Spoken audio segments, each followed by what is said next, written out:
Coming to get you, Bobber. Never Hike in the Snow is a 2020 horror movie directed by Vinny DiSanti, and it stars Vincente Guastaferro, Thom Mathews and Anna Campbell. As this is a brand new movie, guys, this is going to be a spoiler-free review, so if you haven't seen it, you can still continue to watch this review. There's not going to be any spoilers. 3 months prior to the events of Never Hike Alone that follows the strange disappearance of Mark Hill, a Crystal Lake resident who went for a hike in the dead of winter and never came home. So I was lucky enough to watch a press screening of this movie. Obviously the review is not going to be out until it's actually out on YouTube, so I'm going to leave all the links down below, guys. Obviously if you haven't heard of this movie at all, the link will be down below to the movie.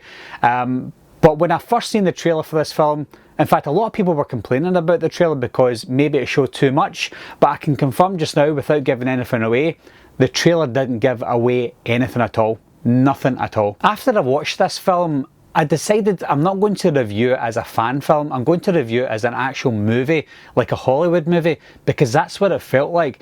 Now this is, I know that they made Never Hike Alone and that was a fan film, but it was a high quality fan film. And it was almost as if when you see Never Hike Alone, you're not going to get any better than that in terms of a fan film. But this Never Hike in the Snow blew Never Hike Alone out of the water. This no longer feels like a fan film, this feels like a high quality movie. We'll start with the story. The story was simplistic in terms of not seeing a lot, or not explaining a lot. Now, Never Hike Alone, it was similar to that because that had a simplistic story as well with not that many characters. In this one, we've got more characters, but it's still simple. What I like about this one is it doesn't show a lot of found footage. That's what Never Hike Alone relied on more. Obviously, the budget was a lot smaller. And this one, they've obviously got a little bit more money and a little bit more backing with the Indiegogo campaign, so they can expand more on the story. And more on the camera qualities, and that's what we got with this one. A lot more in-depth camera angles, a lot more depth of field. I think they utilised a lot more of the camera and the equipment that they had this time round than they did with the first one. Because of the way this story was told, and again I have to give props to the scriptwriter on this one, because of the way that this was told, we cared more for certain characters. Again, I'm not going to give anything away, but we cared more for certain characters throughout the journey of the movie. There's some characters we thought, okay, that's a character, but throughout this film we learn more about this person and we're like, oh yeah, oh okay, I feel more for this character now. So that's really good script writing, especially for something that's a fan film. There was also a surprise character. Again, I'm not going to give this away. There was a surprise character in this that if I was going to show this person on screen, this is the way that I would want it to be depicted, and that's the way we saw it in here. Again, there's not much I can really say without giving anything away. All I can say is you will be surprised when you see a specific character on screen. Now, for those of you who are familiar with Never Hike Alone, this movie is set in January 2017. This is set, I'm assuming, before the events of Never Hike Alone. So I think that we're going to get a run up to what's happening with Never Hike Alone and then sequels to that as well. I know this is the first of 4 small web series films that we're getting, so I think they're all going to connect eventually and we'll see that come full circle. There was a character in it called Diane Hill. This woman, the actress that played her acting in it was absolutely great. You know, you get acting that's okay in fan films and you get acting you think, well, that's really good for a fan film, but this acting from this woman, what's her name again? In real life, her name is Anna Campbell.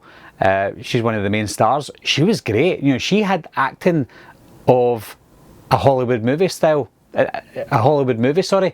So again, they've upped the ante with absolutely everything, especially the cast. We obviously had Thom Mathews back as well. He played a bigger role in this one than he did in Never Hike Alone, but again, I'm sure we'll find out the connection with the 2 roles that he played in this film. Thom Mathews for me is pivotal to have in a fan film like this because we had numerous Tommy Jarvises, and I think I resonate with Tommy Jarvis played by Thom Mathews more because obviously Part 6 is one of my favourite in the franchise, and I'm sure that is the same for you guys as well. But so I think that seeing Thom Mathews back as Tommy Jarvis can only help the cause. Moving on to the practical effects, I think the practical effects in the Never Hike Alone were great, but in this one, again, they upped the ante. There was a kill scene. I'm not going to say much, but it reminded me of a death scene in the first Wrong Turn movie with the way the camera angle was, but it was so brutal. So I think the blood in this one, it was a lot better than a lot of the actual Friday the 13th movies. That's how good this actually was. Now we are left with a cliffhanger at the end. I'm not going to mention what happens, but as a cliffhanger, and that's because, like I said, this is the first of the 4 movies that are coming out as a web series, and again I'm hoping that they all interconnect together perfectly. So I'm glad that they left it in a cliffhanger in the way that they did, because that just gets me excited for the next one. Overall guys, I'm not sure if they tried to outdo what they did in Never Hike Alone, because that would be extremely hard to do. However, whether they intentionally tried to do that or not, they succeeded, because Never Hike in the Snow was a lot better than Never Hike Alone, and that's taking nothing away from Never Hike Alone. That was one of the best, if not the best fan film I'd ever seen until now. Never Hike in the Snow takes the reins. As mentioned guys, I'm going to leave the links down below if you haven't seen it. I haven't spoiled anything, which is great. If you haven't seen it, don't look at any spoilers, because you will be surprised by some things that we see.